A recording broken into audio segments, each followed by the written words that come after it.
Hi everyone. Today we are going to go through multiplexing. Now, multiplexing is a very important concept when we talk about HTTP upgradations from version 1.1 to 2.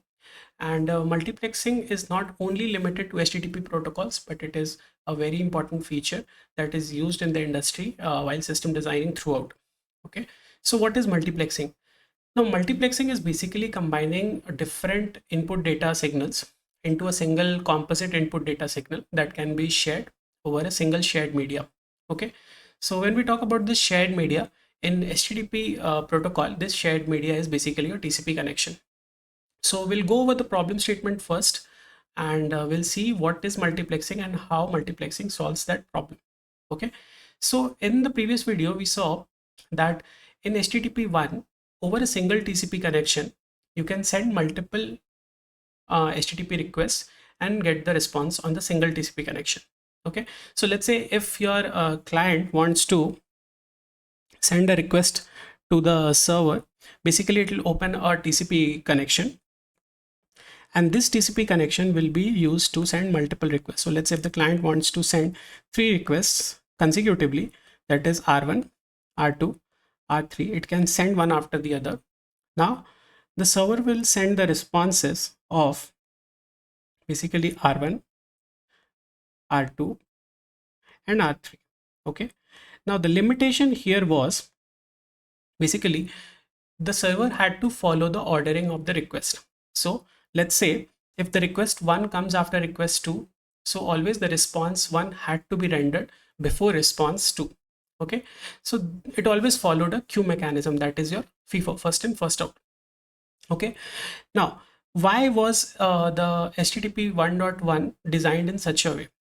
It is because your requests were not uniquely identified.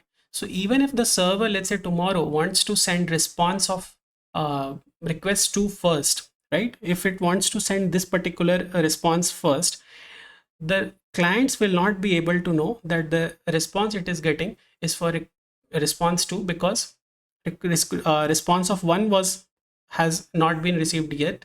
So it will always be corresponding, the first response it gets on the same TCP connection will always be corresponding to the request 1. Okay, so the ordering always had to be maintained.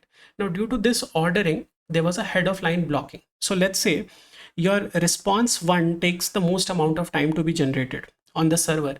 So all the responses that were ready to be sent could not be sent because your response 1 took the most amount of time during generation. So all the requests kept waiting in the queue during the server, and even the clients had to wait for all the responses because the response 1 was not received yet. So this issue was called head of line blocking, and this was caused because the servers could not independently send the responses without ordering, because the requests and the responses were not marked uniformly. Okay, they could not be matched. Each response could not be matched with its own request, and they were always matched as they are coming in order. Now, so how did multiplexing solve this? So how can we solve these issues? So the first thing that comes in our mind is you just give a unique identifier name to each request. So let's say if R1 is called, let's say we call it as R1, R2 we give a unique identifier name as R2, and for request 3 we give the unique identifier name as R3. So each response can be attached with this particular unique identifier, and now even if request 3 comes first, the clients can read the unique identifier and it can know that, okay, since the unique identifier is R3, this is corresponding to the request that I sent, which is R3. Okay, now so the first thing that can be done is mark each request. Now there is one more issue that we see is these requests can be only sent consecutively. So let's say if request 1 and request 2 are very big, okay, so only after request 1 is fully sent we can send the request 2.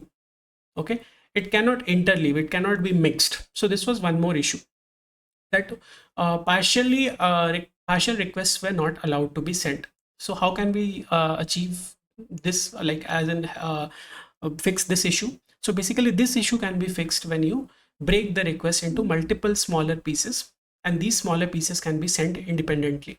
Okay, so breaking requests and response data frames. Okay, breaking a request response data. Okay, now, so this is what was done as part of multiplexing.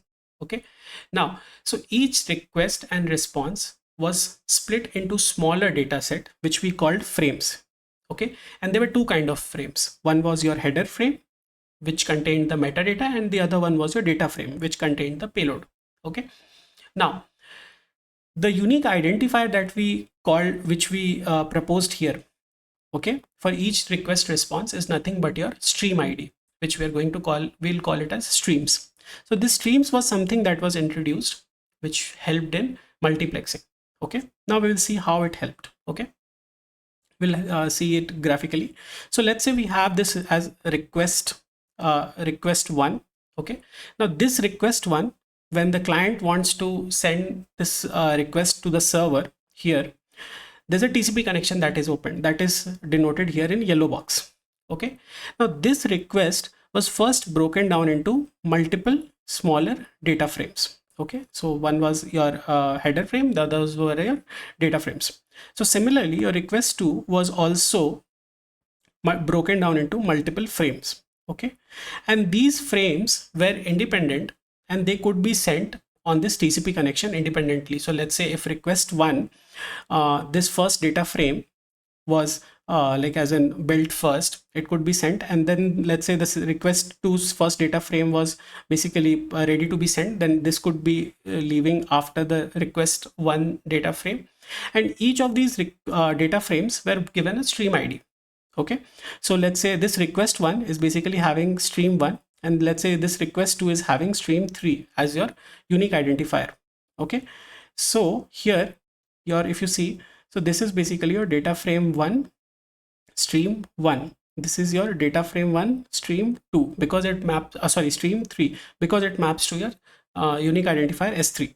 Okay, then you have your data frame 2 of stream 1, then you have your data frame 2 of stream 3, then you have your data frame 3 of stream 1, sorry, this is stream 1, and then you have your data frame 3 of stream 3, and then you have data frame 4 of stream 3. Okay, so we are calling this as stream 3 and we are calling this as stream 1. Now when the response will be coming back on this TCP connection, on the same TCP connection, again all the responses will be broken down into smaller data frames, and those data frames will be given a stream 1 or a stream 3 ID based on which part of the response it is mapping to. Like let's say if it is, if the data frames are mapping to the response of request 1, they will be given a stream ID of 1, and if the responses if the data frames of the responses of request 2 are being sent, they will be given stream ID 3, so they can be rebuilt at the client's end using the stream ID. Now, so this stream concept is something that was used to achieve multiplexing, and if you see this, right, if I call these streams as nothing but a logical pipelines within a single TCP connection, right, you can understand this in a better way. So let's say your single TCP connection, let's say this was my single TCP connection, was broken down into multiple streams, S1, S3, S5, S7. Why I'm using odd numbers? Because stream IDs are generally odd numbered when the client opens the stream. Okay, so now your request 1 can be sent here, and the response to request 1 can be sent here, and every data frame will be marked as for stream 1. Similarly, request 2 can be sent here, response can be received, request 3, and response can be received here, and request 4. Now these requests and responses, they will be using their own streams, which is nothing but your logical pipeline on the single TCP connection. They're using the same shared media, but because we have had a logical stream separation, we are seeing that on the same shared media they are flowing in with a different stream ID. So you can imagine this as a logical pipes that are basically created within a TCP connection, okay, which we are calling streams. Okay, now, so multiplexing basically occurs when your frames, when your requests and responses are split into frames, and these requests and responses are flowing inside one TCP connection with multiple stream IDs. Okay, so what are the important concepts here? So one stream will only have one request response. So if you see here, right, if let's say your request one is done, you have got the response, this stream ID will not be used again for any other request response. If you want to have any other request response being sent on the same TCP connection, your browser, basically your application layer, will open one more stream within the same TCP connection. Okay, that will be given as stream 9. Okay, so the streams will only carry one request and one response.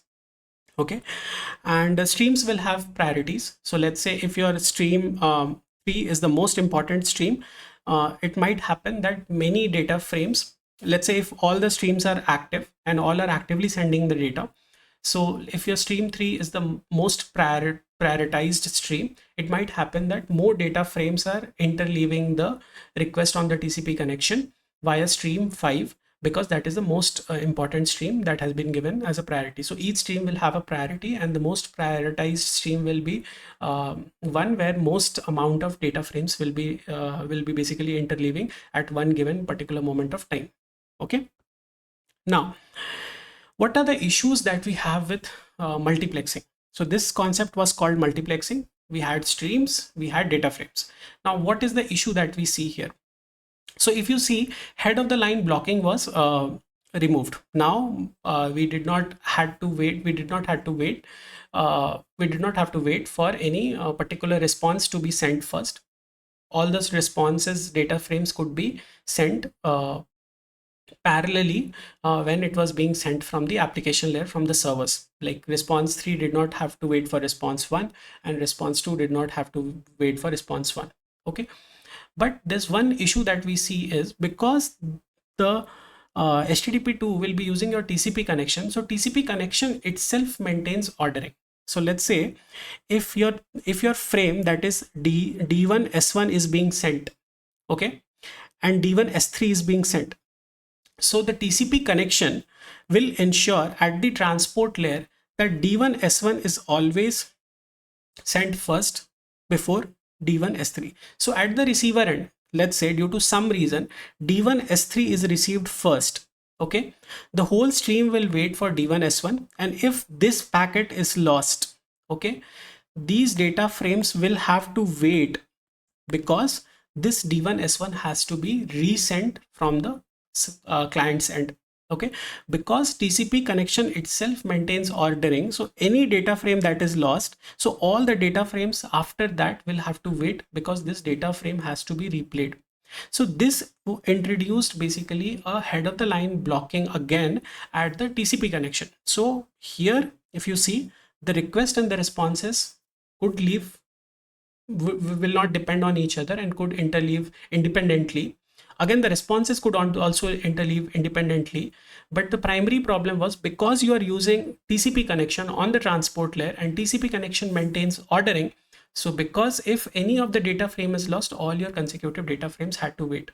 So it might happen that your request 1 would have been sent fully, but your request 2, some of the data frames were still on the pipeline, and because some data frame was missed or lost, you had your whole request 2 waits, request 3 waits, request 4 waits, because request 2's data frame was lost, and request 3 and request 4 were only partially sent, so they all had to wait.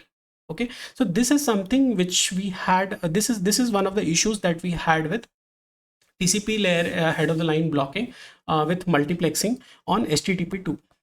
Okay, because HTTP used this multiplexing, so this TCP layer HOL was not solved. We'll see how it was solved later, but in multiplexing this was not solved. Okay, so if any TCP packet is lost, all streams will pause until that packet is again replayed. So okay, so what are the things? Two key takeaways we'll have. One was multiplexing was achieved because of your stream ID, basically pipelines that were created. Pipe streams are nothing but your pipelines that are created within a single TCP connection. So multiple requests and responses could interleave independently without waiting for each other.